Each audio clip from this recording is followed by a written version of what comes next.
specific countries because of the broad nature of the work of Amnesty globally. The focus for today is to look at it from the sub-regional perspective and focus on 3 countries.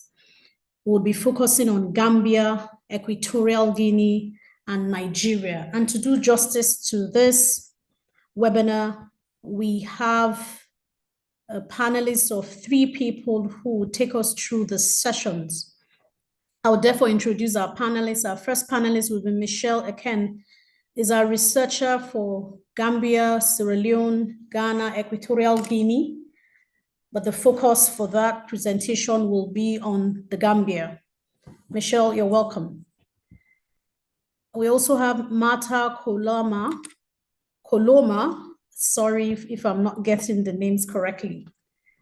The Gambia is a campaigner who is looking at issues around,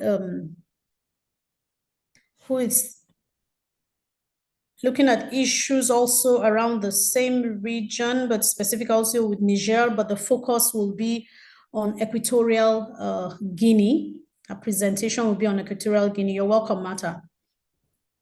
And last but not the least will be Maurice Kanesi Chukwu. He's the researcher for Amnesty International Nigeria, and his presentation will be on Nigeria. So before I invite our panelists to take us through, I would just want to give a brief presentation looking at what the state of human rights is in the world today. And as noted by the Secretary General of Amnesty International, Agnes Callamard, in the report, the current state of human rights in the world is degenerating. It's like it's degenerating back to pre-1948, where human beings were granted universal rights. And what are we seeing as an organization pushing for the rights of people across the world?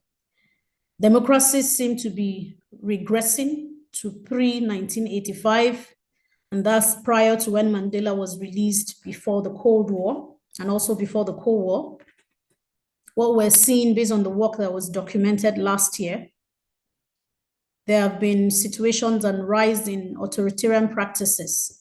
We see in the South issues of election manipulation in countries in Uganda, DRC, Democratic Republic of Congo, Cameroon, to mention a few. We also see in other parts of the world, the Taliban, for instance, in Afghanistan, having a de facto criminalization of being a woman or a girl. We've also witnessed unrelenting bombardment of Gaza with many civilian lives lost, plunging them back to the 1948 period prior to that. Like Palestine, we have also witnessed China committing crimes against humanity in Myanmar. Across the globe, Amnesty has also documented and seen, of course, violations of the UN Charter and international humanitarian and international law broadly, where Russia is invading Ukraine and the US is implementing abortion laws that have been to the detriment of women, as well as racial discrimination faced by Black citizens in the US. We have also seen the use of spyware against journalists in places like Armenia, Dominican Republic, to mention a few, and thus threatening freedom of expression. Broadly speaking, across the globe, the report has documented that the treatment of civilians is expendable in armed conflicts. We see that across.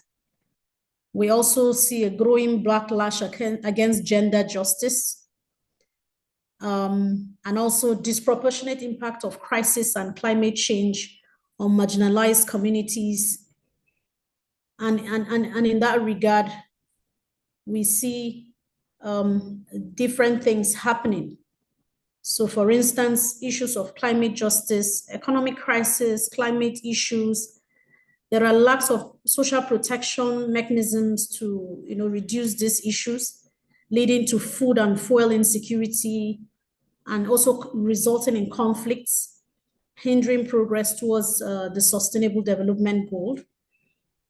And also economic shocks deepen national indebtedness, particularly in low-income countries facing debt threats.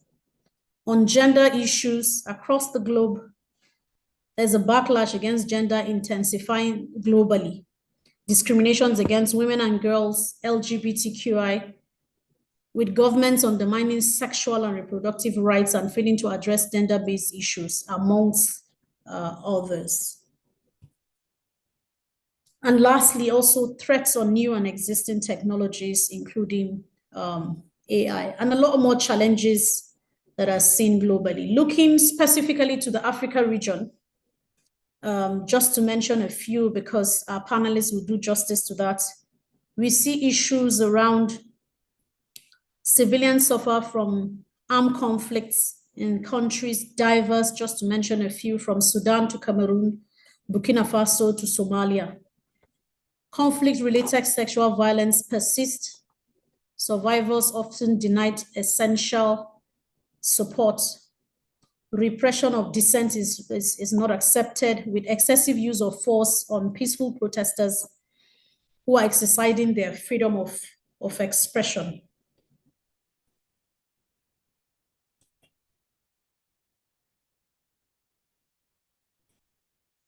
Arbitrary arrests also documented and seen. Torture remain pervasive, while enforced disappearances and extrajudicial executions still continue unchecked by governments across the world.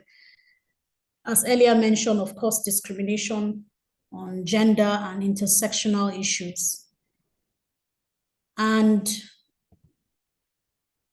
we also see governments' silent dissent with brutal crackdowns targeting journalists, so violating issues around the freedom of expression and assembly, activists and opposition members. And in the face of all this, we also see inflation rising, corruption, millions lacking basic rights, while displacement exacerbates suffering. Having said that, I would want to welcome us again to this session, and in a special way to enjoin us to be part of this webinar. Before I hand over to our first presenter, who would be looking at the situation in Gambia, Michelle, I would urge that if you have questions as the issues arise, as the presenters are presenting, please, you could share that in the chat box. And if it's directed at a particular country or an issue you want answered, please direct it to the particular person making the presentation. However, if it's generic, we would see that how that can be addressed by our presenters today. On that note, I would call on Michelle Ekene, who is Amnesty researcher, and her presentation will be on the Gambia. Thank you so much. Michelle, please.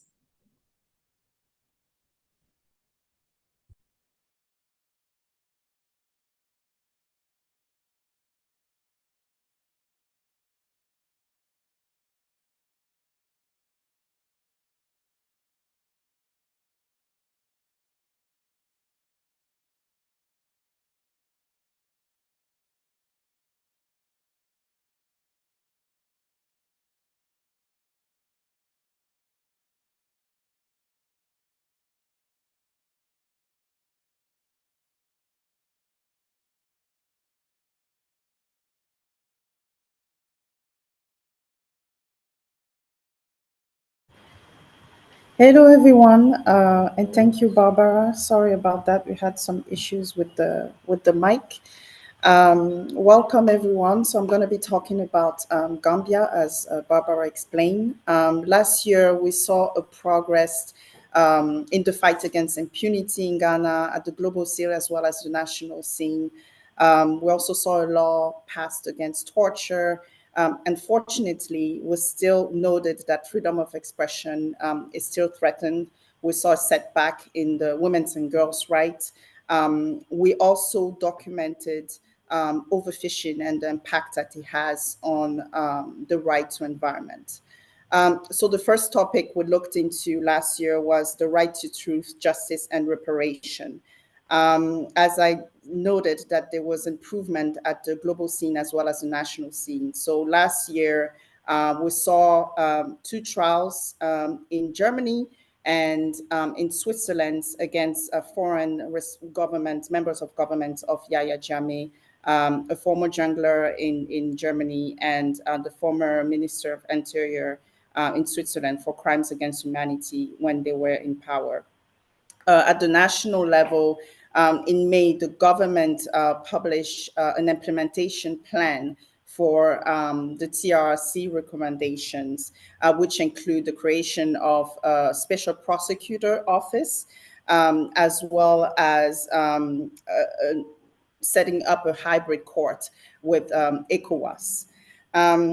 And fortunately, several NGOs, including victim-led NGO, noted that in the TRC, which is the Truth, Reconciliation, and Reparation Commission, they excluded some victims of sexual gender-based violence. They also complained that in terms of reparation, some compensations were inadequate.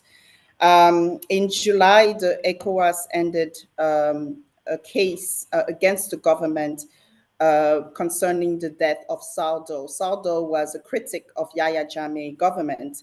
And even though ECOWAS court noted that the government made the effort of creating a TRC, they said that it was too long. The government took too long to provide its reparation for the family of Saldo. So that's for the right to truth, justice, and reparation. We also looked into freedom of expression. As I explained at the beginning, unfortunately, despite Amnesty International call to the government to change laws that are still in the book, it hasn't changed. So we still have archaic law in Gambia that prevents freedom of expression, very vague, draconian law, most of which are under the Criminal Codes Act. For example, you have Section 51 of the Criminal Code that criminalizes sedition against the president. You have Section 58 that criminalizes inciting violence and hate speech. Section 59 that criminalizes publishing false news with the intent to cause fear and alarm to the public. The issue with those laws is that they're very vague and they can be used to go after the critics of the government.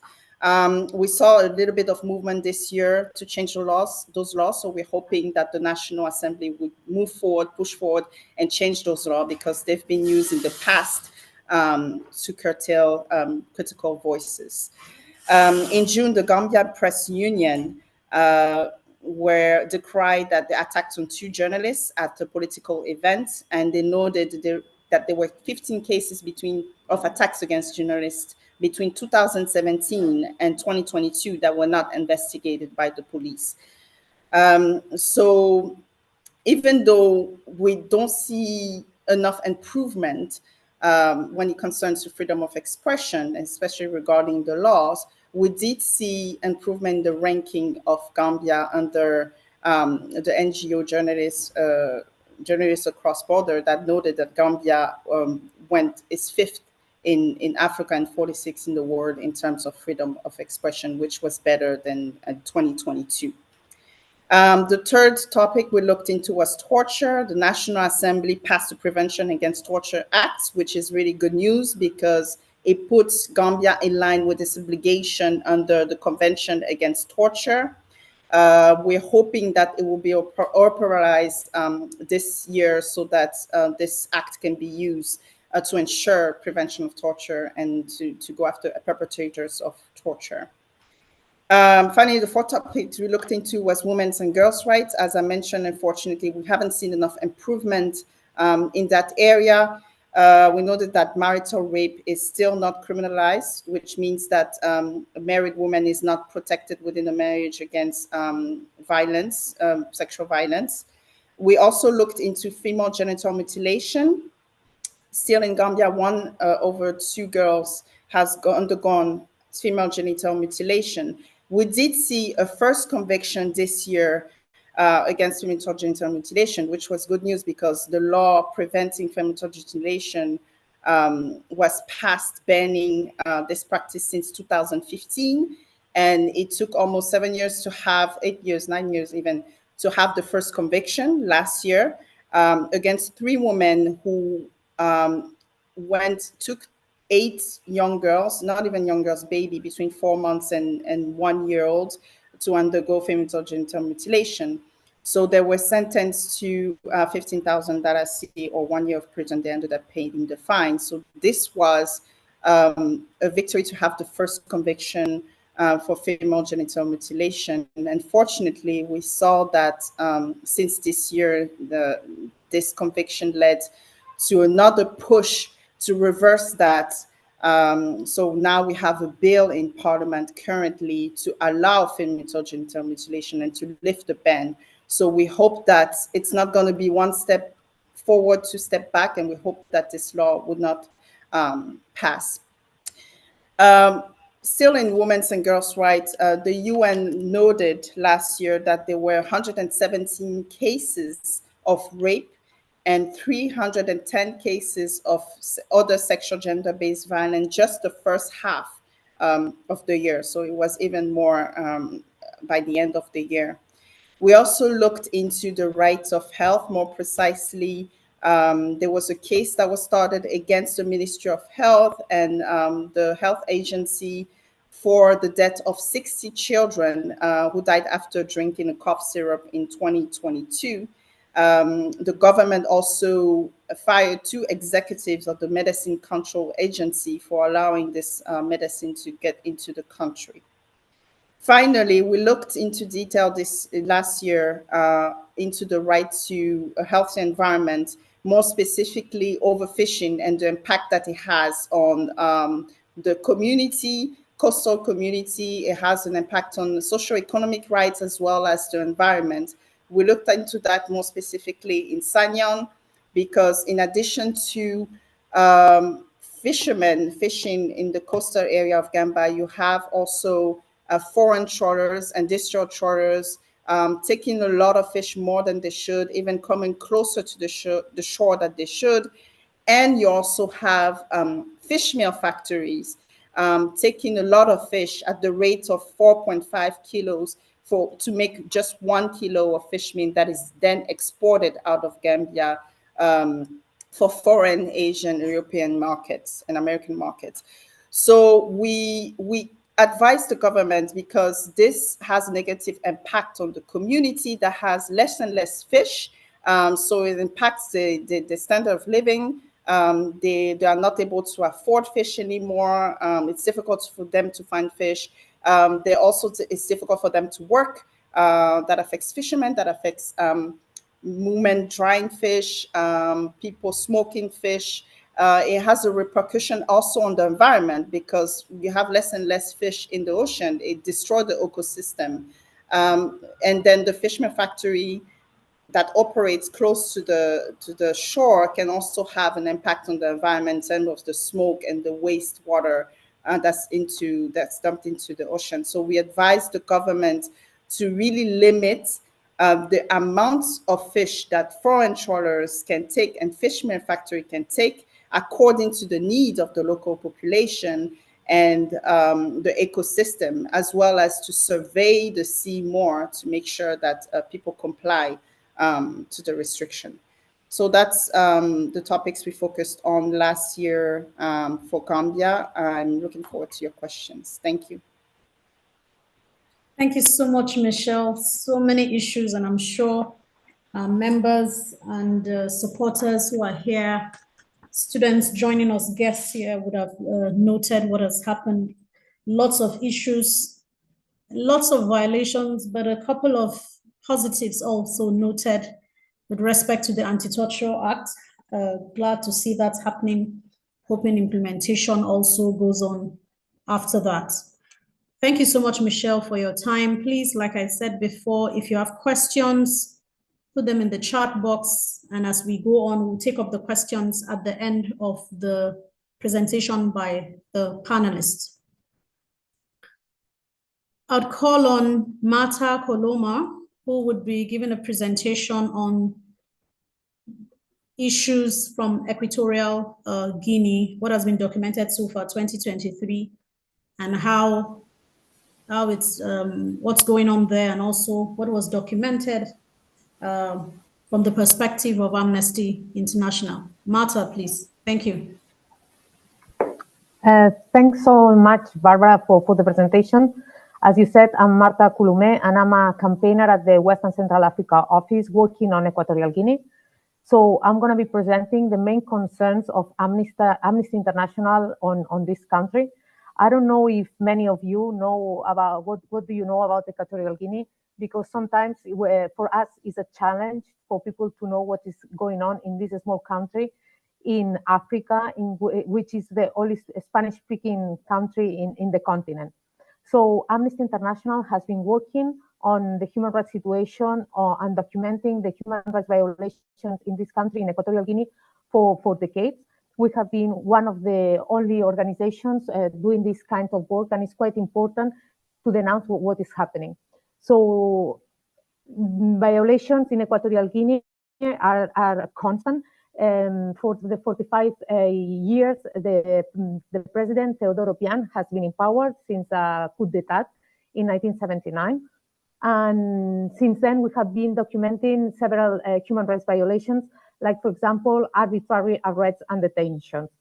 Equatorial Guinea is a country where these human rights violations, that people are arrested arbitrarily. There is no need to any kind of judicial order or any kind of paper to be arrested. Detentions are totally arbitrary. So they are used as a tool to impose silence and to scare people. If they don't behave properly, they are going to be arrested. In the last couple of years, we documented a massive arrestations called Operación Limpieza. It's like cleaning operation, like trying to clean the streets of criminals. They launched these big operations to detain and arrest young citizens without any kind of accusations, just because of the appearance. They said, you are young, so we are going to be arresting you. And last year, we documented and included in the annual report the death of one of these young boys that died in prison. He had an order to be released from October 2022, but he was still arrested, and he died in February 2023. That was the case of Pablo Santiago Ensue. So this is one of the cases that we included in the annual report last year. We also denounced the operations against migrants, that people that are not from Equatorial Guinea, but they have a African profile. From time to time, they carry out operations just to send migrants to their own countries. People, they are stopped in the streets, they ask for the papers, and if they don't have the papers with them, they automatically arrested and kept in custody until they are sent back to their countries. That was an issue that there were a lot of embassies that raised concerns for that. But even like that, people were sent back to their original countries without any notice and without even having access to a lawyer. A critical situation as well in Equatorial Guinea, it's the situation of human rights defenders. Human rights defenders are threatened, are silenced, are attacked, and just the same that all the kind of people that have different ideas to the regime or to the official discourse. So we had human rights defenders that have received notices to visit police stations. We have denounced these kinds of situations. And right now, for example, we found with the case that of Anacleto Micha. It's a member of an NGO called, a think tank called Guinea es Nuestra, that he was arrested in September 22 when he was giving some support to a political party, visiting the members that were in the headquarters of this political party, Ciudadanos por la Innovación. He was arrested then. He spent like 9 months in prison. He was released in July 2023. And then he put a complaint against one of the policemen that tortured him during his detention.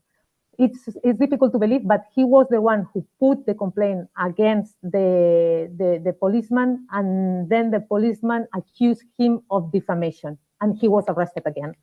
So he was arrested at the end of January this year, and now the thing is, like, he has been transferred to another prison without access to his lawyer, with his family really knowing anything about him. So for the last month, nobody knows what is happening to Anacleto. And this is quite significant, because what is happening in this case is the government is using this as an example to other human rights defenders. It's like, if you do your legitimate work as a human rights defender, this is going to be happening to you. So the idea is like to threaten them, to frighten them, so they stop doing their work. So they are working really in an hostile environment and with a lot of challenges. Finally, one of the main issues that we have also in Equatorial Guinea is torture. Torture, different stages and from different institutions is quite common. So people usually, when they are detained, they are tortured. They are also tortured when they are in prison, at the police stations. We have been documenting and receiving cases of these kinds of practices. One of the cases that we included in our report last year, it was the case of Julio Obama Nefuman. He was a political opponent with Spanish citizen nationality, and he is a member. He was a member, of the Movimiento para la Liberación de la Tercera República. He was based in Spain, and with other colleagues, he traveled to South Sudan. And from there, it was directly kidnapped and taken to Equatorial Guinea. Julio, with his colleagues and other people, he was trailed in a macro trial that took place in 2019, and he was condemned with his colleagues. And he was in a prison in Equatorial Guinea when last year in January 2023. His death, it was confirmed. So the thing is that there were reports that he had been tortured, and it was because of the torture that it was inflicted to him that he finally died. This is a case that it was condemned by the European Parliament, that issued a resolution asking the Equatorial Guinea government to open an investigation about what happened. The Equatorial Guinea government said that he had health issues, and that was the cause of the death. But the body has not been given to the family. So this is one of the calls that lawyers and the family are asking for the corpse to be delivered to the family, so they can know where the real reasons for the death of Julio.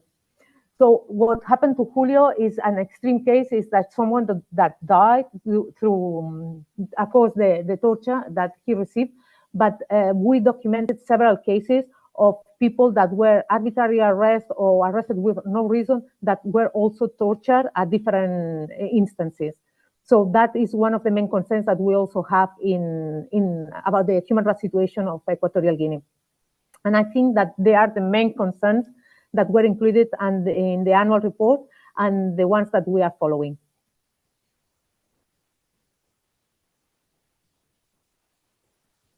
Thank you so much, Marta. Thank you for the presentation.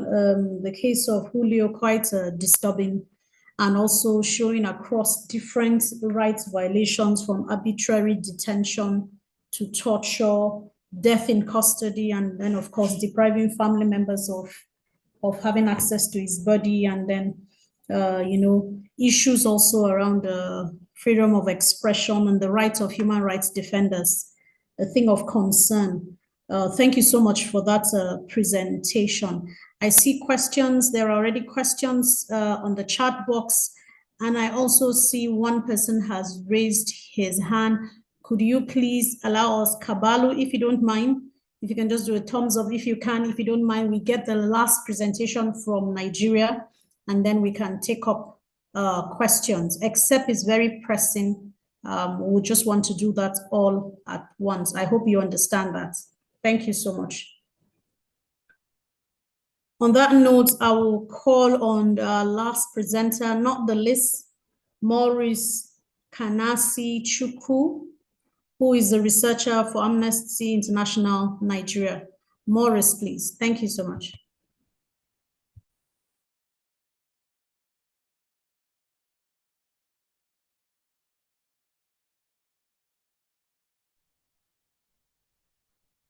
Maurice, can you hear us? Are you online? Are you having a problem? Okay, Maurice. Yes, good afternoon, everyone. Good to be here. I'll be speaking to some of the issues, human rights issues we reported in 2023 in Nigeria, issues bordering on freedom of expression, particularly the rights of journalists, unlawful attacks and killings, torture and other ill treatment, issues bordering on economic, social, and cultural rights, such as forced evictions, and the right to a healthy environment. And then there were massive violations of international law, comprising abuses by armed groups, attacks on educational institutions, unlawful attacks and killing by security forces, and enforced disappearances. Then there are issues around violence against women and girls, LGBTI people's rights, and internally displaced persons. So in 2023, basically, in summary, there were sanctions against the media and criminal charges were preferred against journalists for alleged defamation using the obnoxious Nigerian cyber security law. And then defense and security forces also used excessive force, mainly to disperse protests. And several people were tortured during police interrogation. Authorities continue to carry out forced evictions all throughout the country, particularly in Lagos State. And the authorities failed to put in place measures to mitigate the impact of climate change.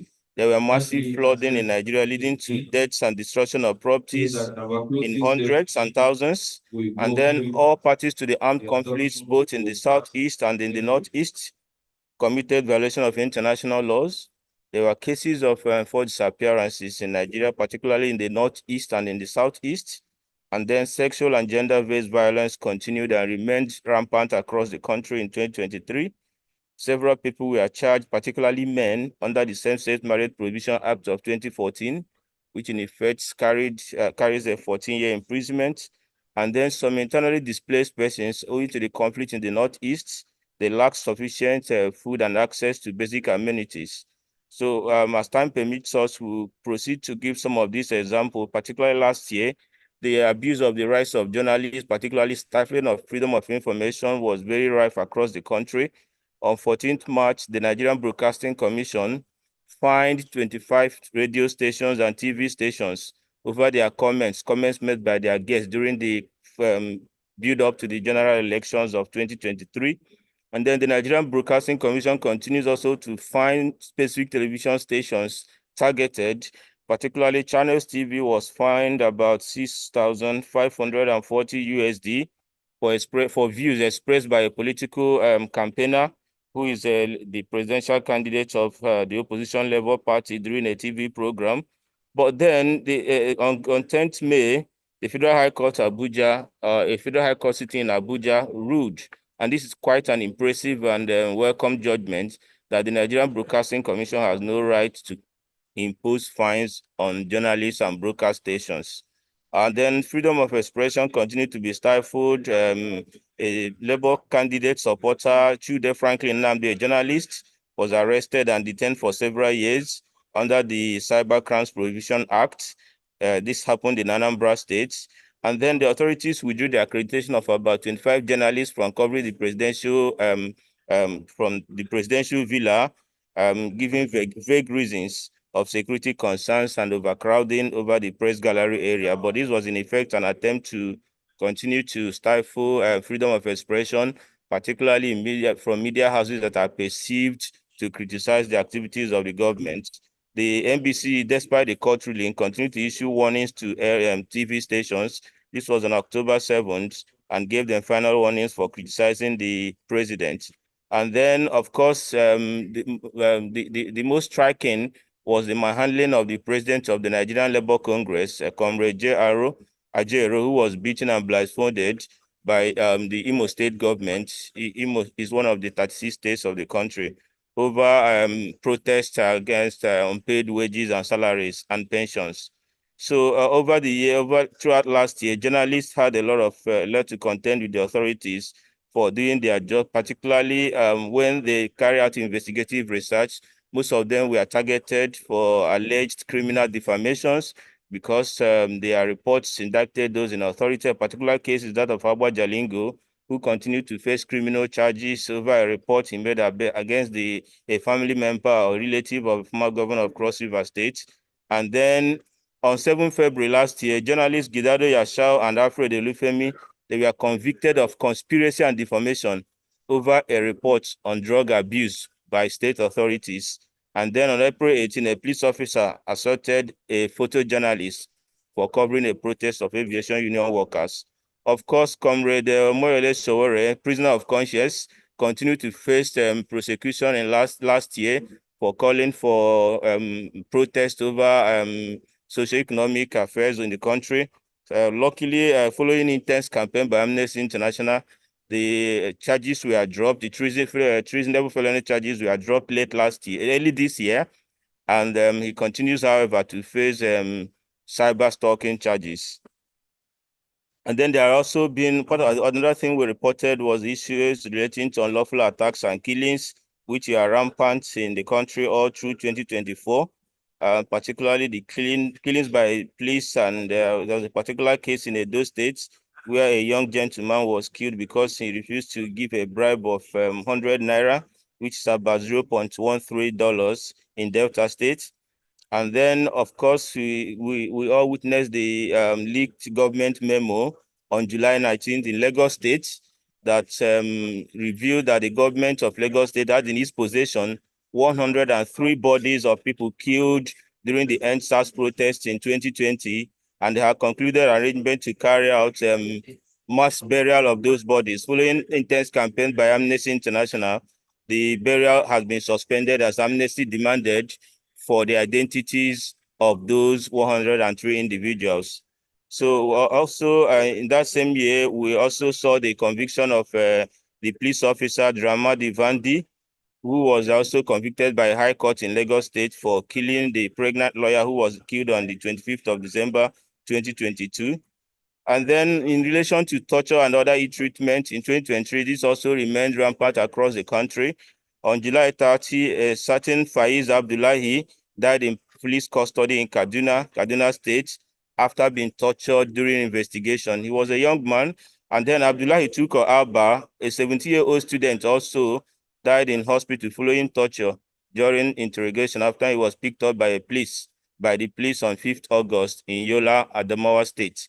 So across the country, these are just pockets of cases, but the cases were rampant. Of course, for time constraint, we cannot go in depth, but torture and other e-treatment, particularly by the police and the security forces during interrogations, remained rampant in 2023. And then for economic, social, and cultural rights, on 29th May, as the new president was being sworn in on 29th May, President Tinubu announced the removal of fuel subsidy, leading to a steep rise in food prices and cost of living. And this was the case all through 2023 and has continued all through 2024. And then on 2nd August, the Nigeria Labour Congress went on strike over issues including low wages and the 8 months non-payment of salary for university teachers. And then, of course, yes, in a bit of a cheering news, on 1st October last year, 2023, President Tinubu announced a temporary monthly minimum wage increase of 25,000 naira, which is about 31 USD, which is an increment from the 15,000 minimum wage. So generally, all through 2023, economic, social, and cultural rights were not protected, and the authorities continue to deny these rights because under Section 6 of the Constitution of Nigeria, 1999, these rights are said to be non-justiciable, meaning that no one can go to court if these rights are not protected by the state. But we at Amnesty International Nigeria will continue to campaign and insist that these rights are indeed human rights that need to be protected in line with our regional and international obligations, particularly with decisions given by the regional ECOWAS court that these rights are enforceable. And then in continuation, the authorities continue to carry out forced evictions all throughout 2023 across Kaduna State, across Lagos State, and other states in the country in Port Harcourt. Particularly on 27 July, 12,000 people were rendered homeless, and over 250 houses were demolished in communities in Oworoshoki community in Lagos State, Nigeria. So this caused across the country on 21 and 22 May. Security agents in Kaduna also destroyed the authorities belonging to destroyed properties and structures belonging to Islamic movement of Nigeria. And then in Abuja, a forced division remained rampant in Durumi too and other communities.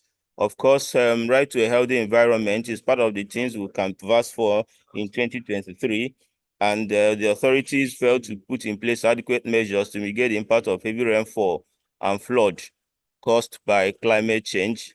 And then in June, about 266 houses were submerged in flooding in Abuja alone, and about 8 people died in Agege community in Lagos State. And then the food security also continues to be affected by climate crisis, owing to the failure of the authorities to put in adequate measures to mitigate its impact. In Obaru, in August, about 2,500 birds died in a factory owing to flooding. And then oil-related pollution in the Niger Delta continued to damage communities. The cleanup by Shell remained inadequate. Shell had not explained up to today how it plans to address this pollution of Nigerian communities linked to its operation as it seeks to exit the Nigerian downstream sector. And then beyond this, there continues to be violation of international humanitarian law across the country in 2023 by armed groups in the Northeast and the bandits in the Northeast, Boko Haram and ISWAP. And then in the Southeast, a new group known as Unknown Gunmen continue to cause havoc and destabilize the security of the area.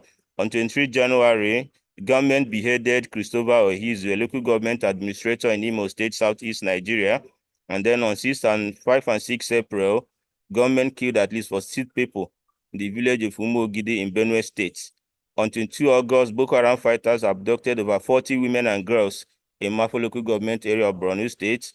And on 19 September, gunmen attacked and hit about 8 security operatives comprising soldiers, police officers, and members of security and civil defense corps in Ehime Bano in local government. And on 24 December, Christmas Eve, gunmen carried out deadly attacks on about 20 communities in Bokos and parts of Barakin-Ladi local government area of Plateau State, killing over 194 people and leaving dozens injured. You can see that the situation indeed is critical. And also, of course, other attacks have continued to go on in violation of international human rights law and humanitarian law, particularly with attacks on several educational institutions across the country in 2023. The Nigerian state failed to protect educational institutions from attacks and abductions. On January, government attacked and abducted about 6 pupils aged 4 to 6 from LGA Primary School in Nasarawa State. And in March, herders attacked the community grammar school in Oyo State, injuring pupils and teachers. And on 26 September, government abducted schoolgirls, about 30 schoolgirls from their hostels at the Federal University in Gruzo in Zamfara State, northern Nigeria. And on 4th October, government attacked the Federal University in Katsina and abducted 5 female students. On 9th October, the abduction and attacks on schools continued when 4 female students were abducted at the Nasarawa State University in Nasarawa State. So these are quite troubling, and we'll continue to document this and follow up. Some of these abducted students have been released, and others are still being held by the government. And then there have been a lot of attacks and killing by security forces in violation of international human rights law. In September, security forces attacked a village in Ehime Bano local government area of Imo State, stating several houses and vehicles ablaze in reprisal attacks, overkilling of members of security forces comprising the civil defense and the police and the military. And then on 3rd December, Nigerian military carried out airstrikes and killed over 120 people attending a religious ceremony in Kaduna State in a village called Tudumbiri village in Kaduna State. So the military continues to carry out reprisal attacks in 2023 on lawful airstrikes in civilian settlements and on civilians. and this is in strict violation of international humanitarian law. And then an issue that has been rampant also all through 2023 and continuing into 2024 is the issue of enforced disappearances. In 2023, Madabuto Binwa, a 22-year-old young man, was disappeared after his abduction on 24 April, when security agents from the Okuzu State Criminal Investigation Department raided his house in Ekuloba in Anambra State. And then Obiora Abasimalo, a governorship candidate, was abducted by gunmen on 18 September while going to an election campaign outing in Azia Town in Anambra State. And then, unsurprisingly, it has been the case all through the year. Sunday Ifede and Kalista Ifede, a couple, were taken by security operatives from their home in Enugu on 23 November. And because of their alleged membership of the indigenous people of Biafra, the fates and whereabouts of all these people remained unknown at the end of the year and has continued to be the same all through 2024. And then in 2023, we also considered issues relating to violence against women and girls. And then according to the Ministry of Women Affairs, as of October, there were 24,720 reported cases of sexual and gender-based violence during the year, including 975 deaths. And this is quite alarming. These figures are quite confirmed. They are confirmed figures and they are quite alarming. On June, an 8-month pregnant woman was raped by one John Agbo in Benue State. And on 22 June, the police arrested Chukwemeka for raping a 13-year-old domestic worker in Abia State. And then in a troubling event on 14 July, the mutilated body of a 32-year-old Dr. Shange was found in Makurudi in Benue State. Morris, and then, can you look at your chat box? Yes, you have just about 30 seconds to round up, please. 30 seconds, okay. Yes. So the rights of the LGBT people also continue to be violated. On 27th August, police arrested 69 gay men for organizing a gay wedding in Delta State.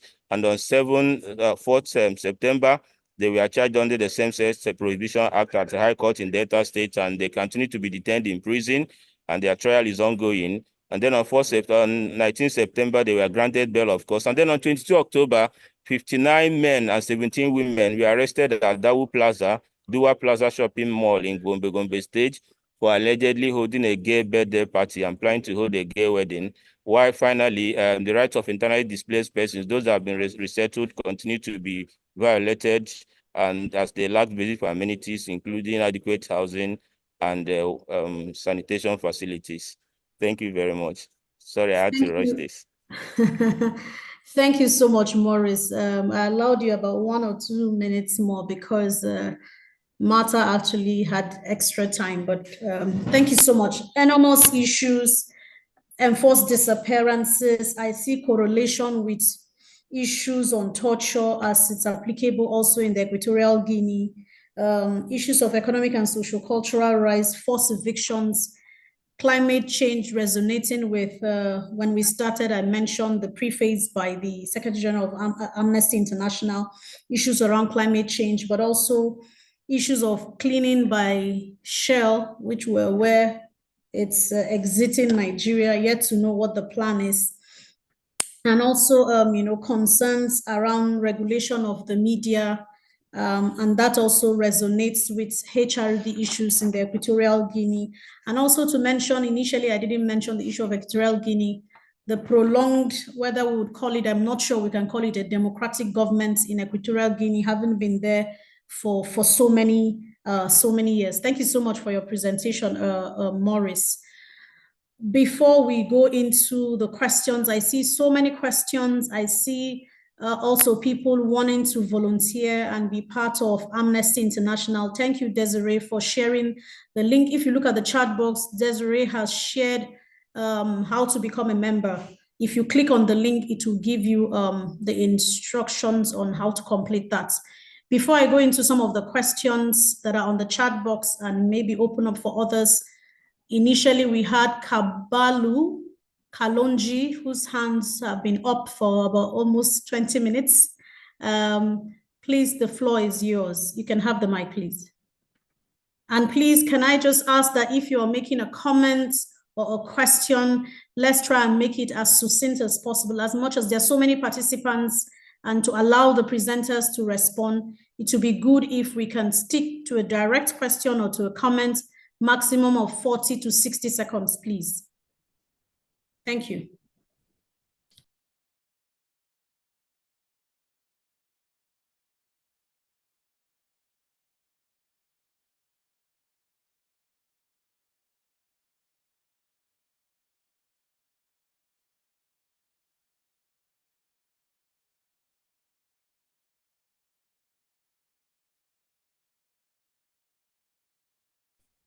Fatima, if you can allow Kabalu, please, to unmute. Thank you.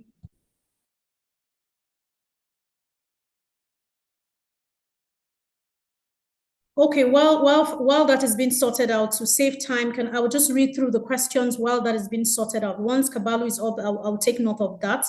Questions had come in initially. I think the first question I saw. Okay, Kabalu, are you on? Let me allow you go on. Yes, please.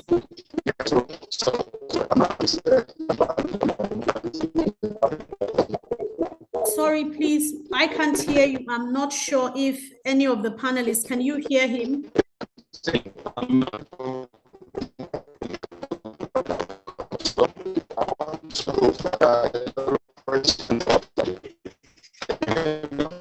Kabalu, can I ask that please either you go off and come back, or you please chat, send your message or information on the chat box. We can barely hear you. Thank you.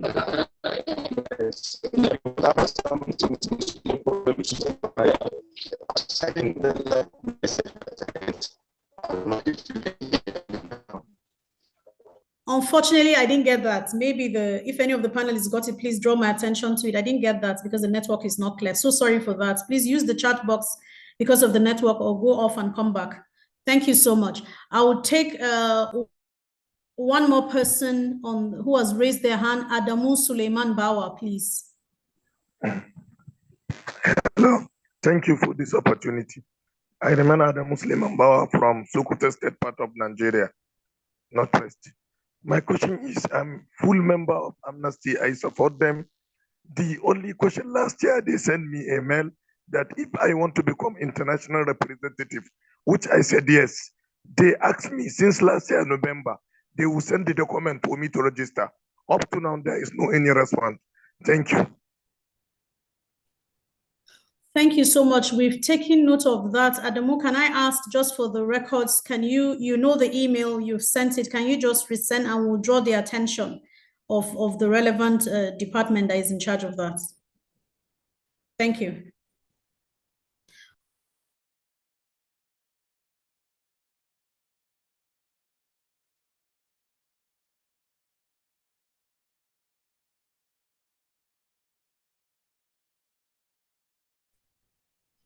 Hello, can you hear me now? Yes, Adamu, I said if you could please just resend in the email, and we'll draw the attention of the relevant department to address that. Thank you for your understanding. I have a question, and I think is for Michelle from the chat box, which talks about what is the organization doing to engage government officials in the Gambia to make them understand the importance of human rights laws so that they can protect these rights themselves. This is from Shoaib Saad from Nigeria.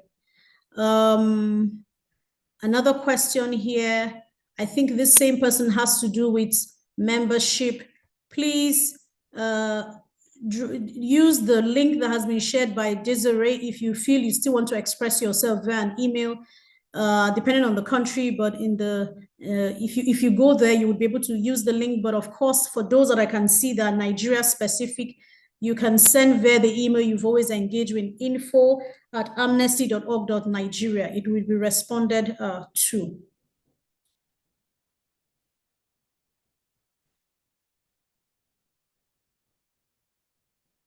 Some more questions.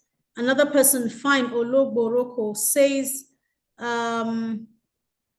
the first speaker, I think from the Gambia, briefed us on human rights situation in Gambia. He talked about marital rape in Gambia. How can one campaign publicly against marital rape in Gambia and other countries like Nigeria, where we believe that marriage gives us total right to our wives? So the rights of protection spousal rape and all that in, I think he wants to know broadly how it's being done in Gambia and how that can be applied in other contexts.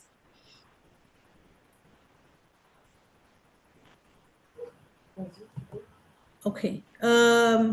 Someone is asking a question and I think, okay. Someone is asking a question and I think it's I would assign that maybe to Maurice. How can one report a complaint for human rights? If so, how do you validate it? Is it possible for an alleged individual for human rights violation to complain to Amnesty? Before Maurice answers, I would say yes to that question. Use the relevant channels and links that we have available, the info if it is. Okay, yes. Another question has to do with how can Amnesty know when the rights of a human rights defender are violated by security agency? I think I'll assign that also to Maurice. Another question for Gambia. Why is Amnesty International doing, what is Amnesty International doing regarding human rights during Yahya Jammeh's regime? We understand that Ruth Brody, the American international lawyer for human rights, is working tirelessly to bring Yahya Jammeh to justice. I think I have like 2 questions for Gambia. One question, I have 2 questions for Maurice, and apologies. I would want Michelle to respond to the 2 questions for Gambia, and then Maurice, and then I'll bring back 2 questions for Mata. Thank you. Maurice, please.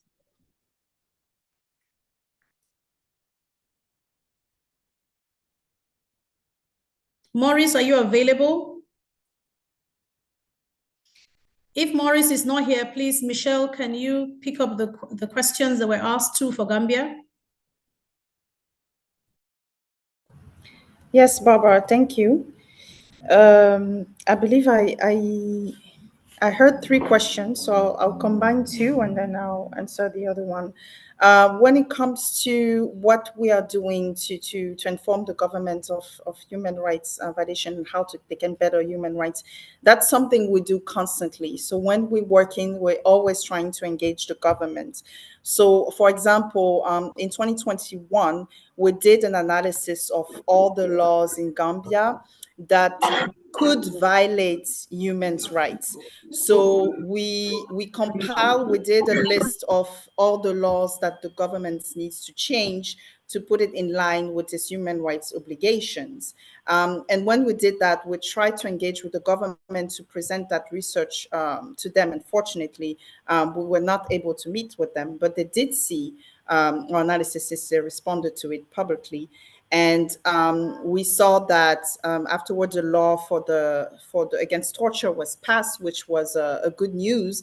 And we see that now the National Assembly is working on modifying the criminal code. So we hope that they'll keep doing that.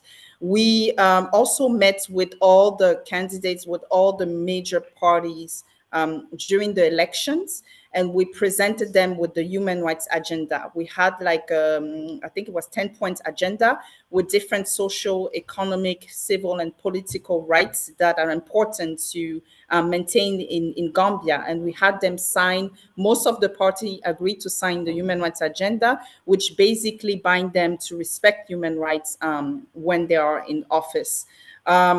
Last year, we published a report on overfishing and the impact that it has on the population. And we share this information with the Ministry of Fishery. We try to meet with them. So we always engage with the government, which brings me back to the second questions about what we're doing about violation during Yahya Jammeh. Amnesty International has always been involved since Yahya Jammeh was even in power to push the government to address those violations. So we're also working tirelessly on this. We've been vocal during Yahya Jammeh's government about the different violations. We documented it. And we've, ever since the TRC process started, we've engaged with the TRC. We met with the TRC We pushed them to publish the report because it was pushed back for a while. So we met with them, made sure that the importance, to address the importance of making the reports public. We also drafted the open letter, you can see it online, to the Ministry of Justice to ask him to accept all the recommendation of the TRC. And that letter was drafted by Amnesty and co-signed by a lot of human rights organizations, national and international. And we continue to engage with them and to make sure that access to justice happens for the victims of Yahya Jammeh's government. When it comes to marital rape, basically, we are always following international human rights law. So whether it's in the marital relationship or not, it goes against the bodily integrity, the right to bodily integrity and dignity to for someone to have sexual relationships. So a spouse cannot beat another spouse just because they're married or force them to have sexual relations because of that. So that goes against human rights and against treaty signed by Gambia under international law. Thank you, Barbara. I think I've responded to all the questions. Thank you so much, Michelle. Maurice, I'll just add one more question to you so that you answer them collectively. Someone is wondering how many individuals died in NSAS who wanted to be buried. I think he's concerned more about those that died in NSAS, if there's any documentation that Amnesty has done towards that. Over to you, Maurice. Thank you. So, sorry, can I get the two questions? I read out the question. Hello. Can you hear me? Can you hear me? Yes, I can hear you. Can you hear me? Maurice? Yes, go ahead. Can you repeat the question? Okay, so the question initially Yes, were please. questions, broad questions, not just specific to Nigeria, but someone is wondering, they had asked how they can report a complaint on human rights issues, abuses, torture by citizens from, generally speaking. And then if so, how does Amnesty validate that violation has occurred? Yes, I think that was one question. I think that was, okay. I had two questions for you. I had two questions for you. Well, and then the second one is someone wants to know how many people died in the NSAS. Then the third one, I'll give you a third question. Most of the organizations— I can barely hear you. Can you hear me now? Can you hear me? Can you hear me?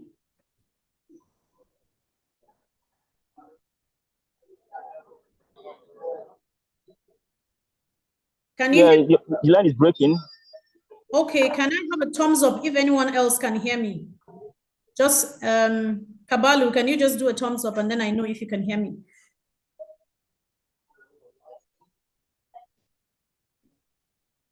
Okay, thank you so much. I can hear you now. Okay, thank you so much. So the question, Maurice, how many people died in NSAS is the question. And then how can people report human rights violations in any of the countries listening to our webinar today? And how is Amnesty able to verify the violation? Those are the three questions, if you can hear. If I don't hear from you in a second or two, I would allow those who have raised their hands to speak, please. All right, so for the first question, can you hear me? Can I go on? Yes, please, go ahead. Go ahead, yes, please. Can you hear me? Can anyone hear me? Maurice, we can hear you. Okay, so for the first question, how to report human rights abuses on human rights defenders, on indeed anyone. So for us at Amnesty International Nigeria, we have dedicated email address, info@amnesty.org.ng, that you can always send us a mail. We have our dedicated phone numbers on our website. You can always call us on phone, but the most effective way to report these abuses is to send us an email We have a dedicated staff monitoring the info@amnesty.org.ng email address, and we'll certainly get back to you once we receive your email. Then, if it's pretty urgent and it's during working hours, you can call our office lines. It's on our website. Always visit info@amnesty.org.ng, info@amnesty.ng for any information you want about us, and from there you can report every abuse. And then, of course, if you're in Abuja, you can easily walk into our office and you'll be attended to. And then for the second question, answers October 2020, there's no official record on the number of people that died. Unfortunately, there's no official data on that. And then for us at Amnesty, we have documented 12 deaths on October 2020, 10 at the Lekki toll gate and 2 at the Lausa secretariat. So for us, those are the figures we have in our organization. But then, of course, we all know what happened when the memo leaked, the Lagos state government memo that says the state government had in its possession 103 bodies and they had concluded plans to do a mass burial. So that also adds to the figures. Of course, the government has come out to complain that they were not really at Lekki toll gate and all that. There were bodies picked across the state during the protests and all of that. So in Nigeria too, we monitored all the panels set by 26 state governments to document what transpired during the NSAS protests. We sent by representatives to all the panels, we monitored all the activities, but unfortunately, it's only Lagos that submitted the report and Abuja submitted, but it was not made public. So the findings of these panels, some of them have not concluded. So there are no official figures for now, but hopefully, if these panels set up by government are able to release their reports, we can begin to, from whatever they will determine that there are a number of deaths, we can begin to add to the figures that we have, the 12 we have that happened on October 20th. And for the third question, I didn't get it. If you can type it or you can mention it again, I will attempt an answer. Okay, I'll come back to you. There seem to be a lot of questions for Nigeria. I'll tease out one or two, but before we go back to that, I would, Kabalu, I'll give you one more opportunity because of time. So sorry for that. If you can speak as much as possible in 30 seconds so that we allow others. Thank you. Kabalu, are you online?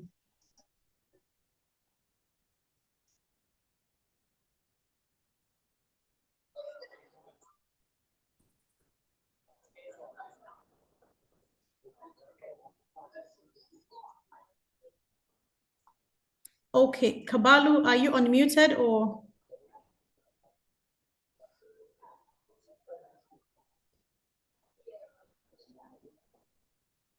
Okay, while that is happening, Ephraim, okay, Odili Stephen, I think his hand has been up in a while. Odili Stephen, please. The mic is yours. Can you please unmute Odili Stephen, since I think Kabalu, I'm not getting him.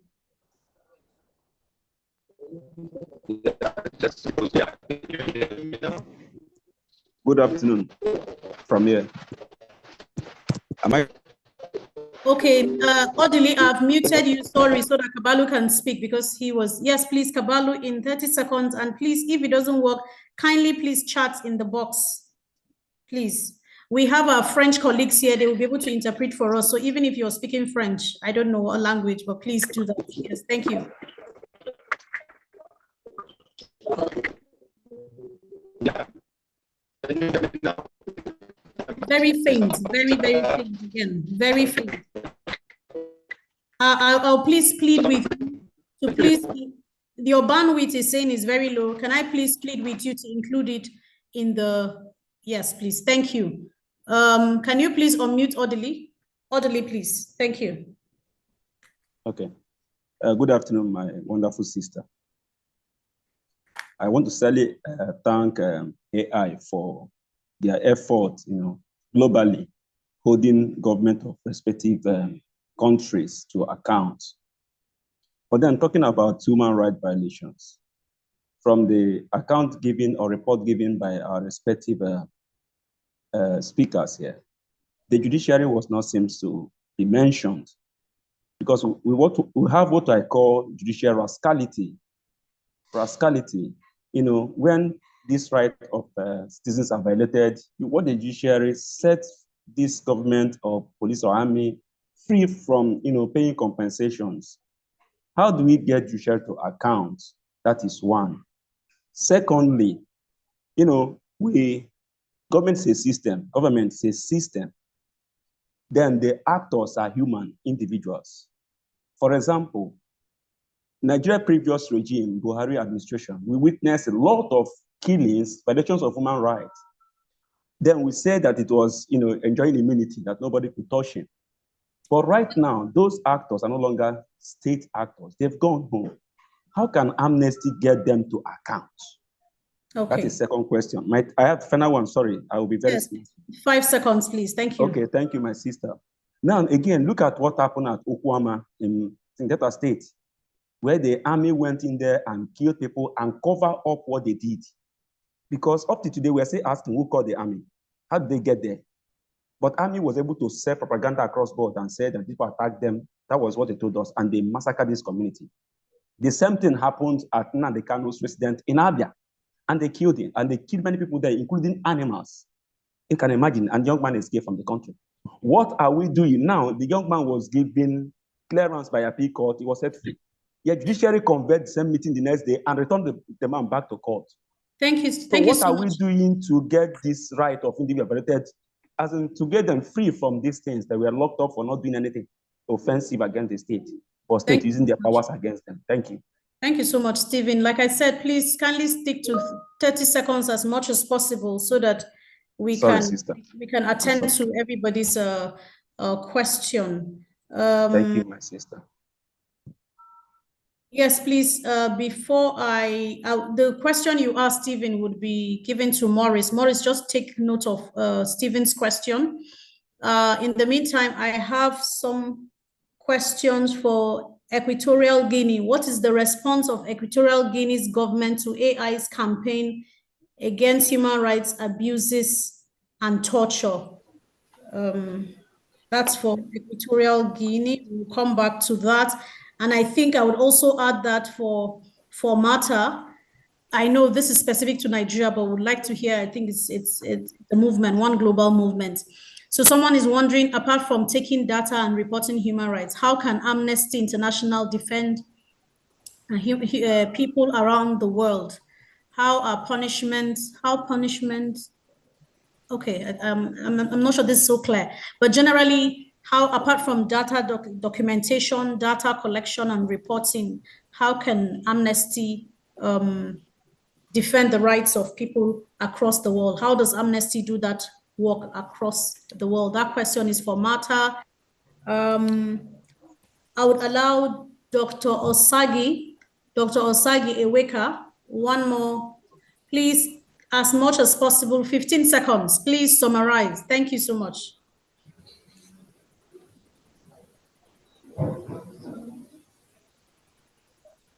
Sorry, before Martha comes up and Maurice, Dr. Osagi, please ask your question and then Martha will be next. Thank you.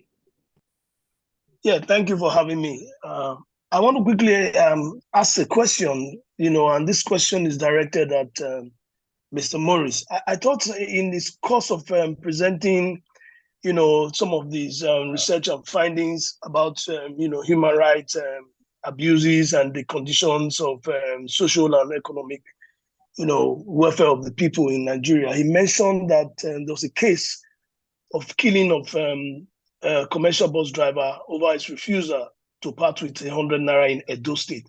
I don't know if I heard Edo State. I wasn't sure about that. But I know that incident occurred in Ondo State. So I wanted to be sure it's not Edo State I heard. That's for that. And then one other thing that concerns me that I'd like to share is the recent decision of the Speaker of the Niger State House of Assembly to marry out over 100 orphans. And I think it behoves on Amnesty International, which of course I'm a part of, to speak against this, because I think it violates the right to the life of a girl child, So I think I want us to also, look into to talk about that.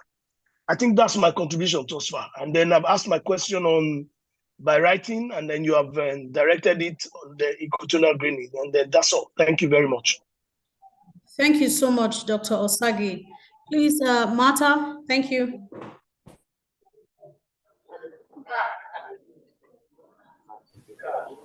Thanks so much for the question, Barbara. I think that it's really interesting, the question that has been issued on Equatorial Guinea, because it shows a little bit the power of the organization, the power of Amnesty International and all its members, because most of the time the authorities of Equatorial Guinea decide to ignore Amnesty's reports. They don't care about that.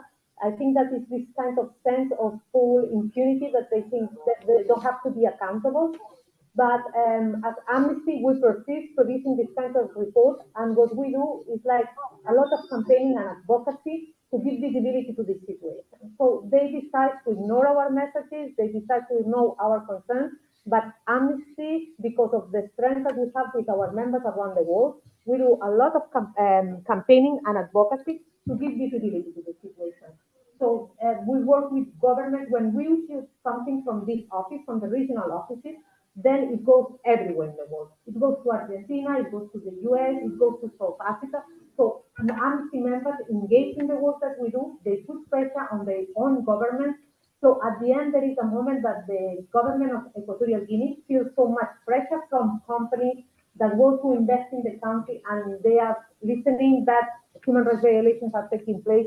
They feel the pressure in their embassies in all of the other countries because Amnesty members are writing their letters, sending their messages. So there is a point that at the end they cannot ignore our messages and our reports anymore. So they have to take a stand. In some cases, they decide, okay, they lie most of the time. Yeah, we are going to investigate. They have to pretend that they are doing something. But I think that this is important to illustrate the power of our organization, of all members from sections, international members, that they work for the authorities to really listen to us and to take a stand and to react to our reports. This was regarding the authorities of Equatorial Guinea.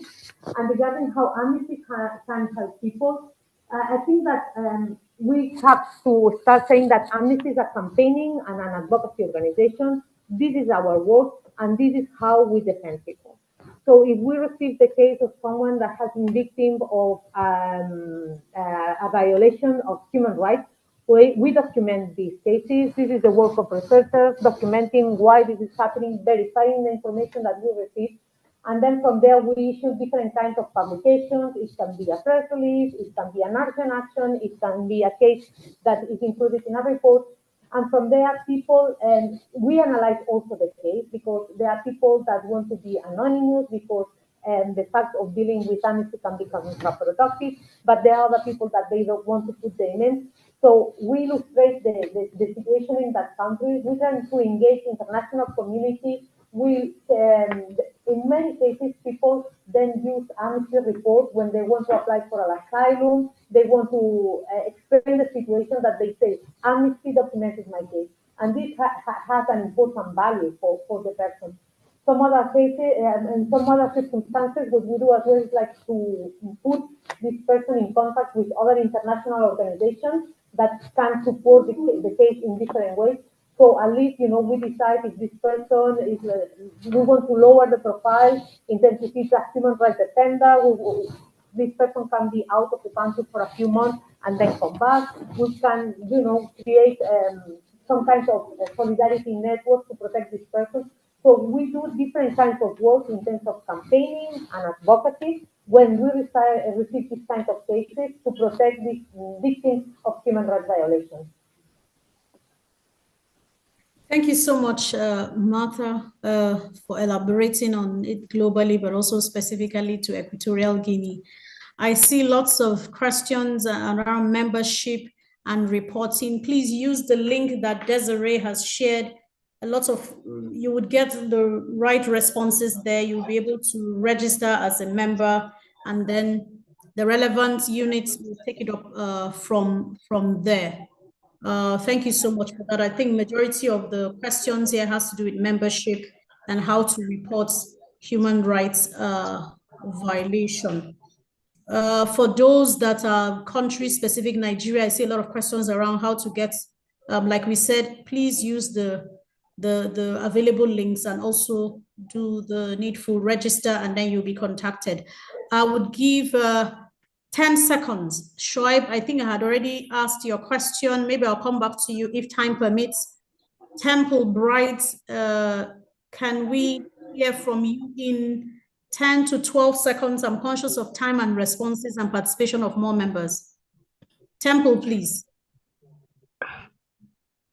Okay, good afternoon. The ID card, I have been a member for a while, for about 2 years, and I have not received any information concerning my membership. And how can I contact the Amnesty representative in Rivers State? So I really want to be a full member in Rivers State. Thank you. Thank you so much, Bright. The same information, Maurice had shared the info mail. And also, if, yes, for you, you have already been a member, is not to join, please kindly use, I think I initially shared it, info@amnesty.org.ng. That's for those who are based in Nigeria. The relevant responses will be sent to you. Ephraim, please. Ephraim Onuche. Okay, yes. Yeah, I'm here. 10 seconds. Yeah. Thank you so much. All right, okay, so I'll be quick. I have listened to all the presentations. So we want to add something to what you, I just want to suggest something to AI to what you do. From the introduction, I noticed that you are doing a lot apart from human rights violations and other stuff, from economic, to a lot of things. So I noticed 2 things are missing. Partnership. I think AI needs partnership because you cannot do it all. I think you should partner, especially with, I hear someone presented something related to migration. We have IOM that you can partner with.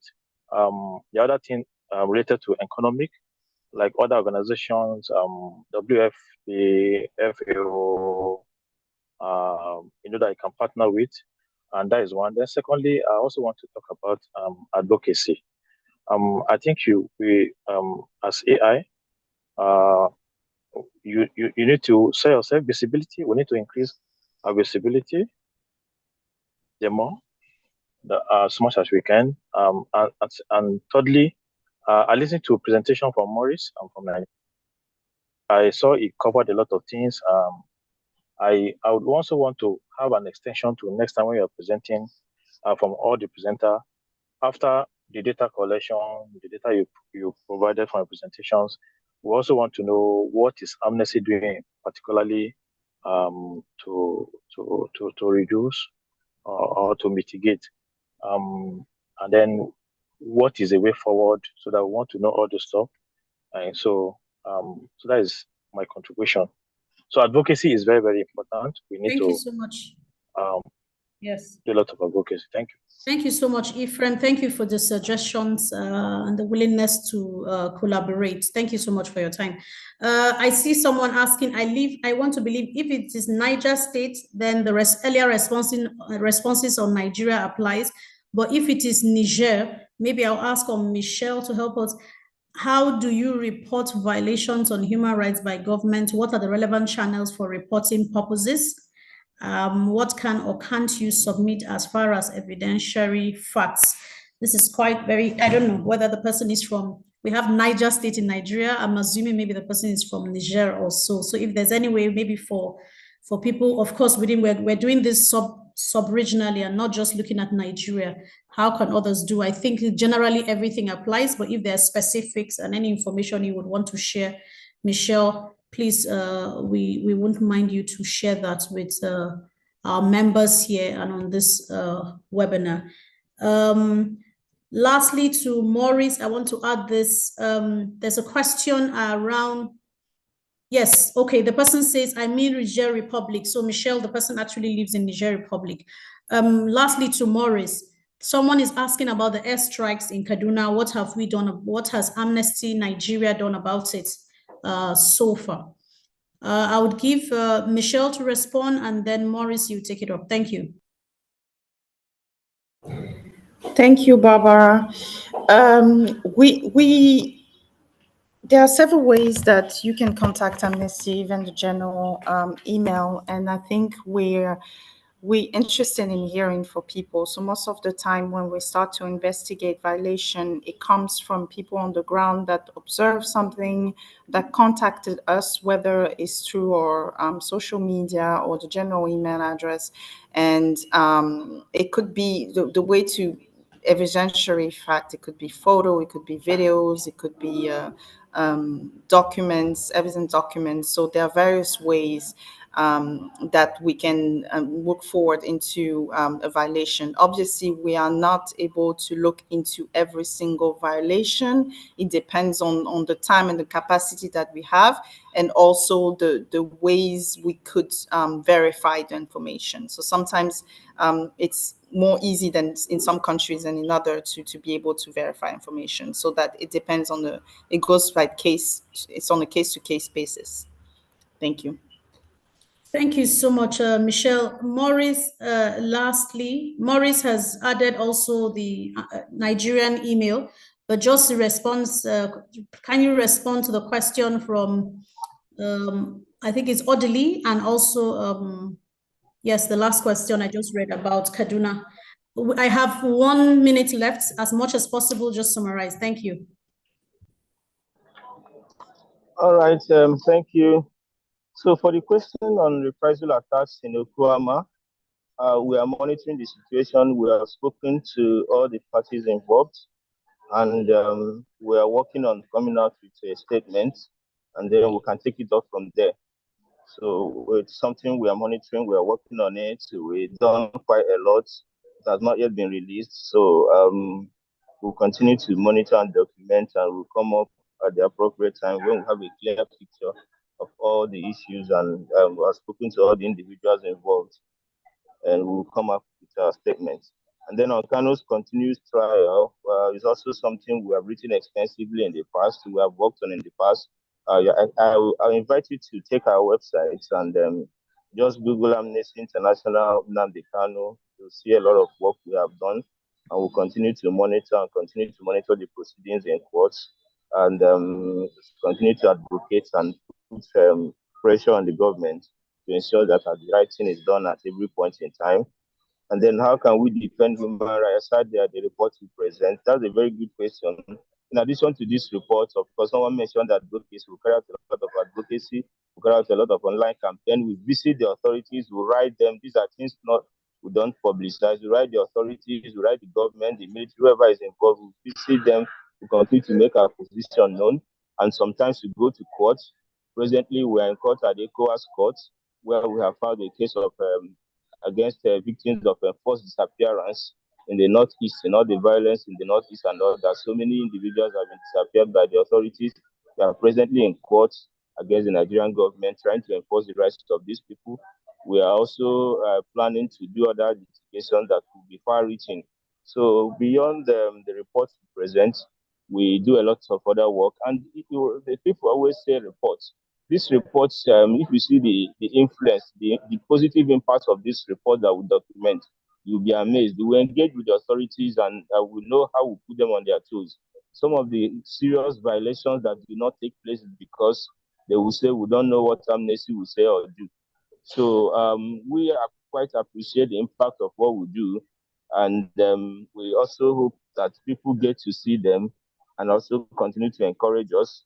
Sometimes we do a lot that sometimes we even put ourselves in harm's way, continue to go to get the details, because our work is not journalism. We try to get the details, speak to the people involved. Even if these are in dangerous areas, we go to these places and document accurate information. That's why we don't rush to the press with anything we see and maybe things on social media, and by the time you verify, you find out that this is not the truth. So because we document and try to get the true state of affairs at every point in time, sometimes people might think that our work is slow, but it's really quite far-reaching. And then Then the speaker, the thing happening in the events in Niger State, we are monitoring it. The Minister of Human Affairs has gone to court to file a case to challenge the proceedings, the marriage. That yesterday evening, the speaker has issued a press statement clarifying his position and all of that.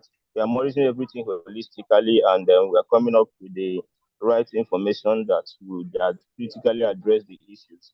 We are quite aware of it, and we are on it. And then all the idea to mitigate human rights violations. In fact, every work we do is to mitigate human rights violations. That's basically the core of our work. Everything from our reports to our advocacy, to our research, to our litigation, to our social support, to our psychological support to victims, and it's to prevent and discontinue human rights violation. And for the airstrikes in Kaduna, in fact, not just Kaduna, we've done quite a lot of work on airstrikes. We have gone to these communities, we have spoken with the people, we have gotten a detailed information about everything that has happened. We have continued to issue statements and press releases and carry out advocacy. And just early this year, we did another work in relation to the 1-year anniversary of one of the airstrikes. So I would suggest that we always go to our website to get there, and then even on our Twitter handles to get a good grasp of the kind of work we do. Every aspect of human rights in the country, there's none that we leave unaddressed. Always go to our Twitter handles. Always go to our website, particularly our Twitter handles, our social media handles, to get up-to-date information of the kind of work we do.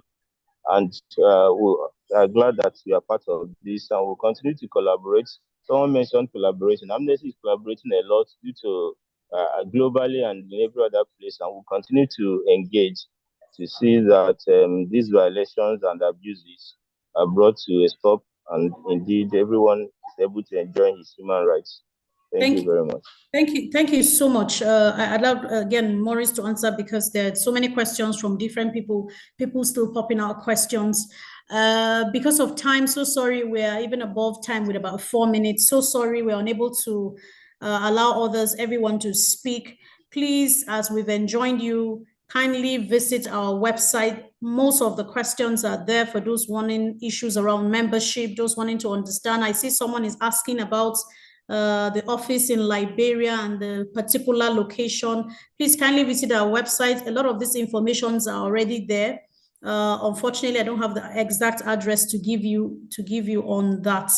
On that note, I want to thank everyone for participating, for all our members, supporters, students, and importantly also to the panelists for your participation. In the words of Nelson Mandela, like Amnesty International, he says he had been struggling for justice and human rights for long. He retired, and then now no more. But as long as injustice and inequality persist in our world, none of us can truly rest. We must become stronger still, and I would say we must continue to fight for human rights. On that note, I thank you all, and I wish us all a lovely time, and see you next time. Thank you very much.